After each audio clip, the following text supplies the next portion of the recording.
Hello my dear student. आज की class में हम पढ़ने वाले हैं क्लास 12 के सोशोलॉजी। सोशोलॉजी मतलब होता है समाजशास्त्र। आज हम समाजशास्त्र के पढ़ेंगे 50 VBI objective, MCQ plus PYQ। MCQ और PYQ का मतलब क्या होता है आपको पता है? जिन बच्चों को नहीं पता है वो जान ले। PYQ का मतलब होता है प्रीवियस ईयर क्वेश्चंस, मतलब पिछले साल जो पूछे गए सारे क्वेश्चन। तो आज की क्लास में हम पिछले साल जितने भी पूछे गए हैं उन सबको चुन चुन के लाए हैं, इस क्लास में करेंगे। और MCQ का मतलब होता है मल्टीपल चॉइस क्वेश्चंस, वह प्रश्न जिनमें कई विकल्प दिए होते हैं और उनमें से लेकिन एक को सही चुनना होता है। जैसे कि ऑप्शन A, B, C और D, लेकिन इनमें से हमें एक को ही आंसर करने होते हैं, तो उसी को हम लोग कहते हैं MCQ। उम्मीद है आपको अच्छे से समझ आ गई होगी, ठीक है। तो आज हम इसमें 50 मोस्ट इम्पोर्टेंट ऑब्जेक्टिव क्वेश्चन करने वाले हैं, तो आप लोग बिना वीडियो को स्किप करे हुए देखना, क्योंकि ये सारे बहुत ही इंपॉर्टेंट क्वेश्चन हैं सोशोलॉजी के। तो चलिए हम देखते हैं बिना देरी करे हुए अपना पहला क्वेश्चन। हमारा पहला क्वेश्चन क्या है? समाज शास्त्र किसका अध्ययन है? तो हमारा समाज शास्त्र जो है वो समाज का अध्ययन है, ठीक है। तो इसका राइट आंसर एक का हो जाएगा ऑप्शन A। 2 नंबर क्वेश्चन है, समाज शास्त्र शब्द का प्रयोग सबसे पहले किसने किया? तो ये सबसे पहले किसने प्रयोग किया? ये अगस्त कॉम्टे ने, क्योंकि अगस्त कॉम्टे ये समाजशास्त्र के जनक, ठीक है। तो दो का हमारा राइट आंसर होगा ऑप्शन A। 3 नंबर क्वेश्चन है, समाजशास्त्र का जनक किसे कहा जाता है? तो ये जो जनक है वो है अगस्त कॉम्टे, तो 3 का हमारा राइट आंसर हो जाएगा ऑप्शन B। 4 नंबर क्वेश्चन है, समाज किसका समूह है? तो समाज किसका समूह है? वस्तुओं का, व्यक्तियों का, जानवरों का, पौधों का? तो ये सब तो होगा नहीं, वस्तुओं का नहीं हो सकता, जानवरों। समाज बनता है इंसान से, व्यक्ति से, तो इसका राइट आंसर हो जाएगा ऑप्शन B, व्यक्तियों का, ठीक है। समाज जो है वो व्यक्तियों का समूह है। 4 नंबर हो गया। 5 नंबर क्वेश्चन है, संस्कृति किसे कहते हैं? तो संस्कृति किसे कहते हैं? जहाँ हम रहते हैं उनकी वेशभूषा, ये सब चाल चलन, उसको हम लोग संस्कृति कहते हैं।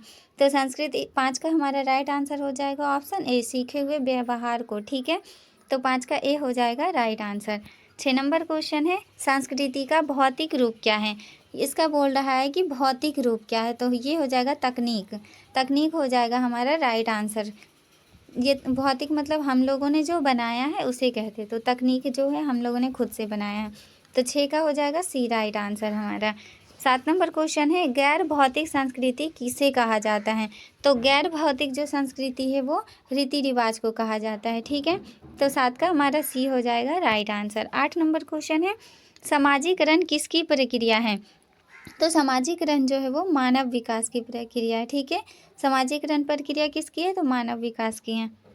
नंबर क्वेश्चन हमारा है, सामाजिकरण का पहला एजेंट कौन है? इसका एजेंट पूछ रहा है, पहला एजेंट कौन है? तो इसका परिवार होगा। परिवार से ही तो और बढ़ता है, समाज बनता है, तो इसी को हम कहेंगे एजेंट, परिवार को। तो 9 का हमारा हो जाएगा B राइट आंसर, ठीक है। 10 नंबर क्वेश्चन है, प्राथमिक समूह का उदाहरण क्या है? तो प्राथमिक समूह का है विद्यालय। 10 का हमारा B हो जाएगा राइट आंसर, ठीक है। 11 नंबर क्वेश्चन है, PYQ बेस्ड क्वेश्चन। ये यहाँ हमारे पिछले साल जो ज़्यादातर पूछे गए वो सारे अब क्वेश्चन आ गए, ठीक है। तो हमारे 11 नंबर क्वेश्चन हो गए, समाज शास्त्र एक विज्ञान है। तो ये खाली जगह यहाँ पे क्या भराएगा? तो ये क्या, कौन सा विज्ञान है ये यहाँ पे पूछ रहा है, तो यहाँ सामाजिक विज्ञान। समाज शास्त्र जो है वो एक सामाजिक विज्ञान है, ठीक है। तो हमारे 11 का B हो जाएगा राइट आंसर। 12 नंबर क्वेश्चन है, होमोसेपियंस का अर्थ क्या होता है? तो यहाँ पे होमोसेपियंस का अर्थ पूछ रहा है क्या होगा? तो सोचने वाला मनुष्य, मतलब व्यक्ति जो ज़्यादा सोचने वाला होता है उसे हम होमोसेपियंस कहते हैं, ठीक है। तो 12 का हो जाएगा हमारा right answer A। 13 number question है, लोग किसे कहते हैं? लोग मतलब जनता वगैरह, ये सब किसे कहते हैं? तो ये ग्रामीण समुदाय को हम लोग कहते हैं, जनता कहते हैं, ठीक है। तो हमारा B हो जाएगा इसका राइट आंसर। 13 नंबर क्वेश्चन हो गया। 14 हम देखते हैं, समाजीकरण की प्रक्रिया कब से शुरू होती है? 14 नंबर क्वेश्चन है, समाजीकरण की प्रक्रिया कब से शुरू होती है? तो जैसे ही हम पैदा होते हैं और ये प्रक्रिया चालू हो जाती है, तो जन्म के साथ ही, ये हो जाएगा राइट आंसर। 14 का C हो जाएगा हमारा राइट आंसर। 15 नंबर क्वेश्चन है, परिवार किस प्रकार का समूह है? तो परिवार जो है वो प्राथमिक समूह है, ठीक है। हमारा 15 का राइट आंसर हो जाएगा ऑप्शन B। 16 नंबर क्वेश्चन है, संस्कृति का सबसे छोटा घटक कौन सा होता है? ये सब काफ़ी महत्वपूर्ण सवाल है, आप लोग अच्छे से याद करते चलना, ठीक है। तो 16 का क्या बोल रहा है, संस्कृति का सबसे छोटा घटक कौन सा है? तो ये जो प्रतीक है, प्रतीक हो जाएगा इसका राइट आंसर, ठीक है। तो हमारा 16 का सी हो जाएगा राइट आंसर। ये सब काफ़ी महत्वपूर्ण सवाल है, आप लोग अपने कमेंट में बताना कि आपको इसी टाइप के क्वेश्चन चाहिए या फिर चैप्टर वाइज चैप्टर क्वेश्चन चाहिए। अगर आपको चैप्टर 1, 2, 3 ऐसे क्वेश्चन चाहिए तो कमेंट में बताना, हम वैसे क्वेश्चन लाएंगे। या फिर आपको मिक्स्ड क्वेश्चन चाहिए जैसे सारे चैप्टर से एक ही क्लास में, तो अगर कमेंट में जिसका ज़्यादा होगा कि हाँ ये हमें चाहिए मैम, ये हमें चाहिए, तो हम वैसे ही क्वेश्चन लाएंगे, ठीक है। तो आप लोग कमेंट में बताना मिक्स चाहिए या फिर चैप्टर वाइज चैप्टर चाहिए, ठीक है। चलिए हम देखते हैं अपना नेक्स्ट क्वेश्चन। नेक्स्ट क्वेश्चन हमारा है, समाज का आधार क्या है? समाज का आधार क्या है? तो सहयोग, एक दूसरे का सहयोग करके जो चलता है उसे हम समाज कहते हैं, ठीक है। तो 17 का हमारा राइट आंसर होगा ऑप्शन ए। 18 नंबर क्वेश्चन है, संघर्ष का अर्थ क्या है? संघर्ष का अर्थ बोल रहा है कि क्या है? तो संघर्ष का होता है विरोध, जो विरोध करता है उसे संघर्ष कहते हैं, ठीक है। तो 18 का हमारा बी हो जाएगा राइट आंसर। 19 नंबर क्वेश्चन है, सामाजिक नियंत्रण सामाजिक नियंत्रण का अनौपचारिक माध्यम क्या है? माध्यम बोल रहा है, तो ये पुलिस, अदालत, परिवार, सांसद, इनमें से क्या होगा ये पूछ रहा है। तो इसका हो जाएगा परिवार, ठीक है। तो हमारा हो जाएगा 19 का सी राइट आंसर। 19 हो गया। 20 नंबर हम देखते हैं, जाति व्यवस्था किस देश में प्रमुख हैं? तो ये तो भारत में सबसे ज़्यादा है, ठीक है। तो हमारा जातिवाद जो होता है सबसे ज़्यादा भारत में ही होता है। तो ये काफ़ी इजी सवाल है, तो 20 का हो जाएगा बी। 20 का हो जाएगा B right answer. 21 number question अब आ गया MCQ, ठीक है। मोस्ट इम्पोर्टेंट क्वेश्चन अब यहाँ से स्टार्ट होते हैं। ये ज़्यादातर पूछे जाते हैं एग्जाम में ऐसे क्वेश्चन। तो आप लोग एकदम बिना वीडियो को स्किप करे हुए सारे क्वेश्चन करते चलना, और सारे जो याद नहीं है वो आप लिख लेना ताकि बाद में आप उसको याद कर सको, क्योंकि ये सारे जो क्वेश्चन अब है वो बहुत ही VVI हो गए हैं। तो ठीक है, जो भी सोशोलॉजी में अच्छे मार्क्स लाना चाहते हो तो सारे क्वेश्चन को अच्छे से रट जाना, क्योंकि एग्जाम में अभी सबसे ज़्यादा मार्क्स ऑब्जेक्टिव में ही मिलते हैं। सब्जेक्टिव आपने अगर 100 ऑब्जेक्टिव है, ठीक है, आपके एग्जाम में, उनमें से आपको 50 करने हैं। तो अगर आपने 100 में से 50 कर दिया सही, तो 50 ऐसे ही हो गए आपके नंबर। और अब बचे कितने, 60 नंबर फर्स्ट आने के लिए रहते हैं हर सब्जेक्ट में लाने को। तो 50 सिर्फ ऑब्जेक्टिव से, बचे 10 नंबर लाने सब्जेक्टिव से। तो आपने अगर 25 भी ला दिया तो 75 हो गए। अगर 40 लेके आ गया सब्जेक्टिव में तो आपके 90 हो गए। तो इसीलिए सबसे ज़्यादा आपको फोकस करना है ऑब्जेक्टिव पे, ठीक है। तो चलिए, हम आपको अगर अच्छा स्कोर करना है तो आप ऑब्जेक्टिव को जितना हो सके ज़्यादा रटा करो, सारे सब्जेक्ट का ऑब्जेक्टिव बहुत ज़्यादा रटा करो, ठीक है। चलिए हम देखते हैं 21 नंबर क्वेश्चन देखते हैं। 21 नंबर है, सामाजिक स्तरीकरण का तात्पर्य क्या है? तो हमारा 21 का राइट आंसर हो जाएगा ऑप्शन ए, समाज का वर्गों में विभाजन होना, ठीक है। 21 का हमारा हो जाएगा ए राइट आंसर। 22 नंबर क्वेश्चन है, अनुकरण का अर्थ क्या है?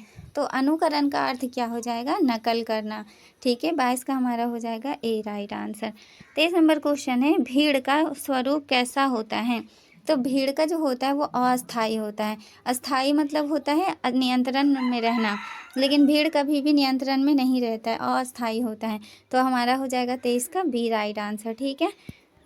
24 नंबर क्वेश्चन है, समाज परिवर्तन का कारण क्या होता है? यहाँ पे समाज परिवर्तन का कारण पूछ रहा है कि क्या होगा। तो तकनीकी विकास, जितना ज़्यादा विकास होगा उतना समाज का परिवर्तन होगा। तो 24 का हमारा राइट आंसर हो जाएगा ए, ठीक है। 25 नंबर क्वेश्चन है, जनसंख्या वृद्धि का प्रभाव। जनसंख्या वृद्धि का प्रभाव बोल रहा है इसमें, तो वो क्या होगा, समाज पर होगा। इसका असर कहाँ पे पड़ेगा, जनसंख्या में जब वृद्धि होगा तो वो समाज पे पड़ेगा, ठीक है। तो हमारा 25 का हो जाएगा ए राइट आंसर। 26 नंबर क्वेश्चन है, समुदाय की विशेषता। फिर यहाँ भी बोल रहा है कि समुदाय की विशेषता क्या होती है। ये यहाँ पे डॉट खाली दिया हुआ है, तो ये होगा समानता, ठीक है। समुदाय की विशेषता समानता। तो 26 का हमारा ए हो जाएगा राइट आंसर। 27 नंबर क्वेश्चन है, सामाजिक समूहों के लेखक। सामाजिक समूहों के लेखक बोल रहा है, तो इसका राइट आंसर क्या हो जाएगा, कूले। लेखक कौन है, तो वो कूले है। सामाजिक समूहों के लेखक जो है वो है कूले। तो हमारा 27 का राइट आंसर हो जाएगा ऑप्शन ए। 28 नंबर क्वेश्चन है, सामाजिक मानदंड क्या है? 28 नंबर क्वेश्चन है सामाजिक मानदंड क्या है। तो सामाजिक मानदंड जो है वो व्यवहार के नियम, ठीक है, सामाजिक में व्यवहार को ज़्यादा लिया जाता है, तो 28 का हमारा ए हो जाएगा राइट आंसर। 29 नंबर क्वेश्चन है संस्कृति में परिवर्तन किससे आता है। तो संस्कृति में परिवर्तन शिक्षा से आता है, ठीक है, तो हमारा हो जाएगा 29 का राइट आंसर ऑप्शन ए। हम फटाफट बस राइट आंसर देखते जा रहे हैं क्योंकि अब टाइम आप लोगों के पास बहुत ही कम बचे हैं, तो ऐसे एक एक करके ऑप्शन पढ़ने में टाइम वेस्ट मत करिएगा। ऐसे ही आप लोग राइट आंसर सिर्फ जो होगा उसे आप लिख लेना, पहले क्वेश्चन लिखिए राइट आंसर और वैसे ही याद करना, ठीक है। तो चलिए हम नेक्स्ट देखते हैं 30 नंबर हमारा क्वेश्चन। 30 नंबर क्वेश्चन बोल रहा है सामाजिक नियंत्रण का औपचारिक माध्यम क्या है। तो इसका औपचारिक माध्यम जो हो जाएगा वो कानून हो जाएगा। 30 का हमारा डी हो जाएगा राइट आंसर, ठीक है। 31 नंबर क्वेश्चन है जाति का आधार क्या है। तो इसमें जाति का आधार पूछ रहा था, जाति का आधार जन्म होता है, जन्म से ही जाति का आधार हो जाता है, पता चल जाता है, तो 31 का हमारा ए हो जाएगा राइट आंसर, ठीक है। 32 नंबर क्वेश्चन है, 32 नंबर है जनसंपर्क किस प्रकार का समूह है। माध्यमिक समूह, 32 का हो जाएगा B right answer. 33 number question हमारा क्या है ग्रामीण समुदाय का मुख्य आधार क्या है। ग्रामीण समुदाय का जो मुख्य आधार वो क्या होता है, कृषि होता है, तो 33 का हमारा राइट आंसर हो जाएगा ऑप्शन ए। 34 नंबर हम देखते हैं शहरी समाज की विशेषता डॉट है क्या होगा। तो इसका जटिलता हो जाएगा, ठीक है, तो 34 का हमारा बी हो जाएगा राइट आंसर। ये सब क्वेश्चन याद रखना आप लोग, बहुत ही महत्वपूर्ण है। 35 नंबर क्वेश्चन है संस्कृति का माध्यम क्या है।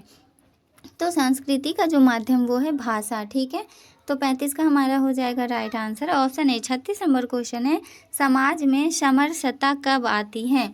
तो समाज में समरसता कब आती है, तो सहयोग से आती है, ठीक है, एक दूसरे के सहयोग से, तो 36 का हो जाएगा ये हमारा राइट आंसर। 37 नंबर क्वेश्चन है समाज में अपराध बढ़ता है जब, कब बढ़ता है अपराध, बेरोजगारी जब बहुत ज़्यादा हो जाती है तब, तो इसका राइट आंसर 37 का हो जाएगा ऑप्शन ए। 38 नंबर क्वेश्चन है परिवार का प्रमुख कार्य क्या है। तो ये इसमें कार्य पूछ रहा है तो समाजीकरण हो जाएगा, 38 का ए हो जाएगा हमारा राइट आंसर, ठीक है। 39 नंबर क्वेश्चन है समाज परिवर्तन की मुख्य शक्ति क्या है। तो विज्ञान और तकनीक है, ठीक है, 39 का हो जाएगा ए हमारा राइट आंसर। 40 नंबर क्वेश्चन है समाज में समानता लाता है। तो शिक्षा जो है वो समानता लाता है, ठीक है, तो 40 का हो जाएगा ए हमारा राइट आंसर। 41 नंबर क्वेश्चन है समाजीकरण की एजेंसी नहीं है ये परिवार, विद्यालय, पुलिस या मित्र, तो इसमें से कौन सा जो समाजीकरण की एजेंसी नहीं है, तो ये पुलिस हो जाएगा हमारा राइट आंसर, ठीक है, तो 41 का सी हो जाएगा हमारा राइट आंसर। 42 नंबर क्वेश्चन है औद्योगिकरण किसका परिणाम है। औद्योगिकरण बोल रहा है किसका, तो विज्ञान का है परिणाम, ठीक है, तो 42 का हमारा राइट आंसर होगा ऑप्शन ए। 43 नंबर क्वेश्चन है सामाजिक दूरी बढ़ती है। तो सामाजिक दूरी जो है किससे बढ़ती है, तो जाति से, जातिवाद से, ठीक है, तो हमारा 43 का राइट आंसर हो जाएगा ऑप्शन ए। 44 नंबर क्वेश्चन है सामाजिक परिवर्तन में बाधा, ये बाधा किससे ज़्यादा होती है, तो ये अंधविश्वास से, ठीक है, अंधविश्वास से बाधा पड़ती है सामाजिक परिवर्तन में, ठीक है, तो हमारा ए हो जाएगा इसका राइट आंसर। 45 नंबर क्वेश्चन है ग्रामीण क्षेत्र में परिवार का प्रकार, इसमें परिवार का प्रकार पूछ रहा है, तो इसका राइट आंसर होगा संयुक्त। ग्रामीण जगह पे सब लोग संयुक्त परिवार में रहते हैं, तो 45 का हमारा ए हो जाएगा, संयुक्त मतलब एक साथ, ठीक है। 46 नंबर क्वेश्चन है शिक्षा समाज को बनाती है। तो क्या बनाती है ये पूछ रहा है, तो शिक्षा जो है वो विकसित करती है, विकसित बनाती है समाज को, तो हमारा ए हो जाएगा इसका राइट आंसर। 47 नंबर हमारा है समाज का प्राथमिक समूह क्या है। तो समाज का जो प्राथमिक समूह है वो ए मित्र है, ठीक है, तो 47 का ए हो जाएगा राइट आंसर। 48 नंबर क्वेश्चन है औद्योगिक समाज किस पर आधारित है। तो 48 का हमारा राइट आंसर होगा ऑप्शन ए मशीन पे। 48 तक हम लोग पहुंच गए, ठीक है। 49 नंबर भी हमारा है जनसंचार माध्यम कौन सा नहीं है। तो जो जनसंचार माध्यम है वो क्या है, परिवार नहीं है, टीवी, रेडियो, अखबार या परिवार, तो जनसंचार माध्यम जो है वो परिवार नहीं है, ठीक है, तो इसका हमारा राइट आंसर हो जाएगा ऑप्शन डी। 50 और लास्ट नंबर हमारा क्वेश्चन है मानव समाज का आधार क्या है। तो मानव समाज का जो आधार है वो संपर्क, ठीक है, तो 50 का ए हो जाएगा हमारा राइट आंसर। तो आप लोगों को वीडियो कैसी लगी है? अगर अच्छी लगी हो तो वीडियो को लाइक और चैनल को एक सब्सक्राइब और प्यारा सा कमेंट ज़रूर करना और बताना कि आपको किस टाइप के क्वेश्चन चाहिए, ठीक है? तो मिलते हैं हम नेक्स्ट क्लास में, तब तक आप अपना ख्याल रखना। Thank you for watching. Thank you so much.